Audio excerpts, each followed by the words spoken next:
This is the 2019 Unit 1 higher paper, so this is for triple, but there's some questions that are going to be applicable for double here, and I'll try and point out the triple questions. Here's your formula sheet, so a couple more than the double. And into the first question then, so it's all about energy saving here. So once you start reading that, you'll see that we have to label this chart up. And I think that's fairly easy for 3 marks because it's giving you these bullet points here. So the percentage energy loss through the walls is the greatest. You're just going to look for the greatest there. The only one that can catch you out really is that the windows and floor percentage add up to the same, and the only two that do that is the 10 and 15 add up to the 25. So a little bit of a numeracy task there. Explain how fiberglass reduces energy loss in the loft conversion. And by the way, this might be over 2 videos because it's a triple paper.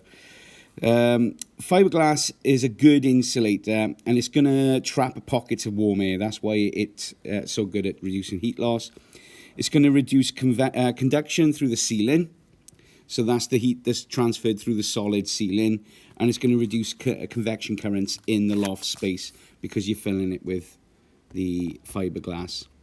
We've got this chart here then that's showing us some information about the required thickness of loft insulation and the years that they were put in, and then we've got this multi-choice. So every 5 years the required thickness of the loft insulation increases. Well, you can see that that's not right because every 5 years it doesn't increase every 5 years, but there especially by here as well, it's not increasing. The required thickness of loft insulation in 2000 is 8 times thicker than in 1970. So when you look at 1970, it's 25. When you look in 2000, it's 200, sorry, and 25 goes into 200 8 times. So that's correct. In 1960, houses did not lose energy through the roof. Well, that's just bonkers to say that, because they did. It just wasn't maybe being recorded, or there wasn't such a thing as loft insulation back then. A house built in 1980 needs 210 millimeters of loft insulation added to bring it up to the 2015 standards. So there's your 2015. So it needs to get to 270. So I've said there, the way I've done that is 270 minus the 60 that's in 1980, and that, yeah, it's requiring 210 to take it up there. The general trend of the graph indicates that required thickness of loft has increased at an increasing rate, and yeah, I would suggest that it's small increments here getting larger. So I think that's true. And by the way, this is worth 3 marks. There's going to be 3 correct ticks. The required thickness of loft insulation will remain constant after 2015. There's no evidence to suggest that. It's probably going to increase. All right, so that's that question for 3 marks. A homeowner must install loft insulation in a new extension. It has an area of 120 meters squared. And the insulation must be at least 270 millimeters thick. Calculate the payback time if you did installation 3. So the payback time, so we want 120 squared meters. Well, this is the cost per square meter. So I'm going to 120 times the cost there to give me £540. Payback time equals cost over saving. So how much is it really saving me? It's saving me, estimated saving per year, £98 a year. Let's see how many 98 go into 540. That's going to give me a payback time of 5.51.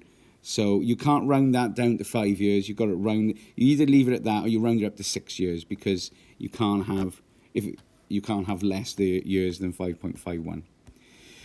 The homeowner considers installing insulation 1 as it is cheaper, but the builder says the insulation 2 should be installed as it saves more money over 40 years. Let's see if that's true. So we've already.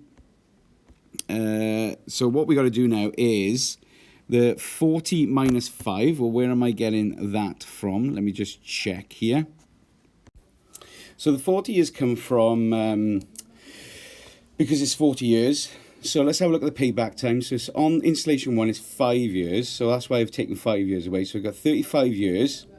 And then I'm going to times that by the estimated saving per year. So it's estimated that £2,940 will be saved on installation 1. And I've done the same thing for installation 2 there, where I've got 6 years and the estimated savings per year is 111. So that's going to be £3,774 saved. So I'm going to actually agree with the builder. You're going to save more with installation 2. I think that's the end of that question. Then we move on to a waves question.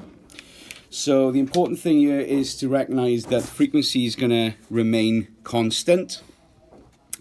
So if frequency is remaining constant, then wave speed and wavelength has got to change. Because if you think frequency is the number of waves that pass each second, and that's got to be constant, if you stretch that wave, then they've got to move faster in order to keep up with the same number of waves per second.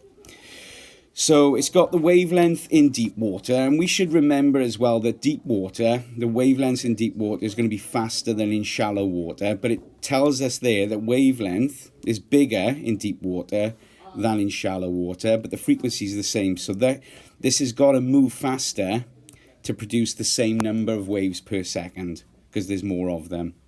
Sorry, not because there's more of them, because the wavelength's bigger. State how the measurement of wavelength could be improved. So we could measure more than one wavelength in that one for 1 mark. And then the wavelength in deep water is twice the wavelength, as it's shown there. The speed of the wavefronts in shallow water is double the speed of the wavefronts. Using information provided, explain the suggestion made by the teacher is correct. So what are they suggesting? They're suggesting that it's twice the wavelength in shallow water. So what I'm doing here, I'm keeping the frequency constant. So if 10 equals 10 over 1, because 1 goes into 10 times, then if we decrease the wave speed, then we've got to decrease the wavelength. So wave speed is directly proportional to the wavelength because it is 2 times faster in deep water. This was quite a tough question to prove, and I wouldn't get really hung up on that one too much. We move on to the triple bit of this question now. So name the term given, or state the name given to this. This is total internal reflection. Put the full name. Don't put TIR, because that's just an abbreviation. State 2 conditions needed for this to happen. So the light ray needs to go from a high density to a low density in order to be reflected back in, and the angle of incidence needs to be greater than the critical angle. So an easy 2 marks there for memory. Medical images, again, this is a memory question, so stuff we can learn, and it's just telling us the benefits of an endoscope, where I said that CT scans are ionizing, so they can cause damage, they can mutate the cells, whereas an endoscope, if it uses light is not ionizing, so it's safer. Moving on to question 3 then, the EM spectrum. So state in terms of 2 of their properties why they are arranged in this order. So you can see that we've got the biggest frequency up here and the lowest frequency here. We've got the lowest wavelength up here because gamma's got low wavelengths, and we've got the biggest wavelength here. Remember now, all these move at the same speed of light. So again, that relationship between frequency and speed, frequency and wavelength. So I've said increasing wavelength, decreasing frequency, go down, and then obviously there's more energy up this end. State which wave can be radiated as energy from nuclear reactive. So materials, gamma. Which wave is for satellite communications? Microwaves. They will accept radio waves, but microwave is the top answer there. And then we've got a little bit of a numeracy calculation now. It says that the energy of X-ray ranges from 2 to the minus 14 to 2.1 to the minus 17. Which EM wave would have the energy of minus 12?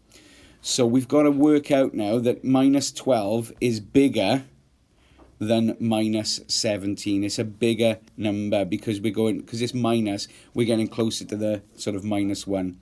So there's going to be more energy.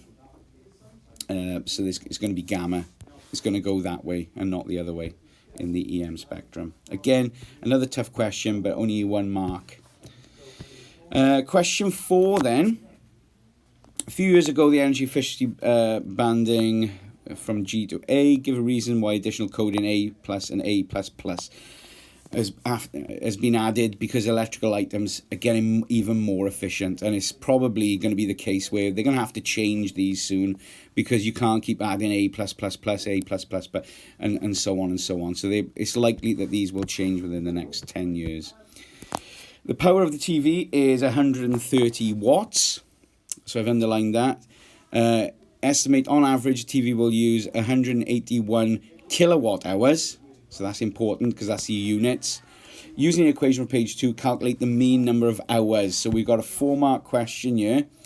And only one equation required, but probably a lot of conversion. Let's have a look what's going on. So got this from the front page. Units used equals power times time. Power needs to be in kilowatts, so I need to convert. Let's have a look. So I've got... Yeah, so I've converted my watts to 0.13.